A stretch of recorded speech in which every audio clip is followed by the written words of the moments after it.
توبہ کرے اپنے گناہوں پہ ندامت اور استغفار. اور توبہ ہے کیا؟ اس کی 3 شرائط ہیں. اگر حقوق اللہ کے بارے میں توبہ کرے انسان، نماز چھوٹ گئی اس کی، کہ اس پہ پچھتانا، شدید ندامت اور ریگریٹ. پہلی شرط اپنے گناہوں پہ پچھتانا. یہ نہیں کہ اپنے گناہ کر کے بڑا انسان اپنے آپ کو توپ سمجھ رہا ہے، جانی تیرے بھائی نے یہ کام کیا یا تیرے بھائی نے وہ کام کیا. نہیں، ندامت اور شرمندگی اور اس پہ نا ریپینٹ کرنا.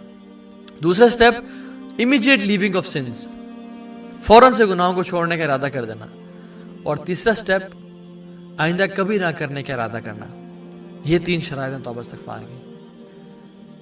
وہ جھوٹا توبہ کرتا ہے جو کہ روتا بھی ہے اور پھر پلان بھی کرتا ہے کہ میں توبہ کروں گا، یہ جھوٹے کی توبہ ہے. اور یہ جھوٹے کی توبہ ہے جو کہ رو بھی رہا ہے اور استغفار استغفار استغفار پڑھ بھی رہا ہے، یا استغفر اللہ الذی لا الہ الا هو الحی القیوم واتوب الیہ بھی پڑھ رہا ہے اور حرام ریلیشن شپ کو نہیں چھوڑا. یہ جھوٹا استغفار ہے جو کہ استغفر اللہ کی تسبیح پھیری جا رہا ہے لیکن سودی جاب کو نہیں چھوڑا اور گناہوں کو نہیں چھوڑا. یہ شرط ہے گناہوں کی کہ انسان گناہوں کو چھوڑا جائے.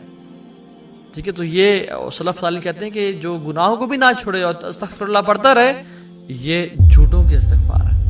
امیجن میں آفس کی کھڑکیاں کھول دیتا ہوں اور اے سی آن کر دیتا ہوں، کیا کمرہ ٹھنڈا ہوگا؟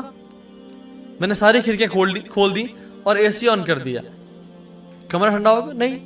کیوں؟ کیونکہ اے سی کی جس طرح ہوا آ رہی تھی اس طرح باہر جا رہی ہے.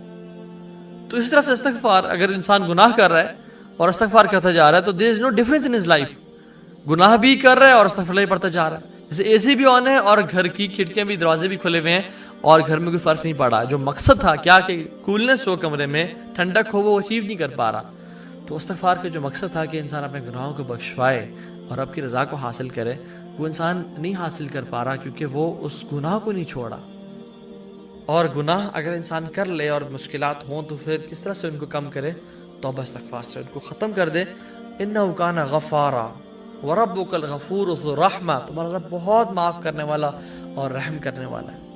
میں کیا کروں گا؟ ما یفعل اللہ بعذابکم ان شکرتم وآمنتم، میں کیا کروں گا تمہیں عذاب دے کے اگر تم شکر گزار اور ایمان والے بن جاؤ. یرید اللہ ان یتوب علیکم، اللہ یرید ان یتوب علیکم، اللہ تعالیٰ چاہتے ہیں تمہیں معاف کر دیں. التائب من الذنب کمن لا ذنب لہ، گناہ سے توبہ کرنے والا ایسا ہی ہے جس نے کبھی گناہ کیا ہی نہیں تھا. تو جیسے گناہ معاف ہوتے ہیں تو انسان کی پرابلم مشکلات بھی کم ہو جاتی ہیں، جو عذاب اور مشکلات ہوتی ہیں وہ کم ہو جاتی ہیں.